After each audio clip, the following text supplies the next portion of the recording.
Next, let's look at brands. To add a new brand, click on the Add Brand button.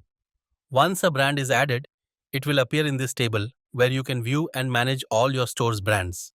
Next, we will look at attributes. Attributes are nothing but variants such as different sizes S, M, L, XL, or other product variations. When we add these attributes, they will be available in the variants section while adding a new product. If we click on the Add Variant button, we can add any variant we want, making it easier to manage different product options. Next, we will look at product reviews.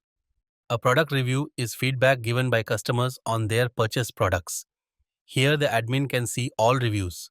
Once a review is approved, it will be displayed on the customer side, helping other shoppers make informed purchasing decisions. Next, we will look at the question and answer section. When a customer asks a question about a product, it will appear on the Q&A page in the admin panel. By default, the question's status is off. If the admin allows it, the respective question and an answer will be displayed on the customer side. Additionally, the admin can view the answers for a particular question by clicking on the eye icon.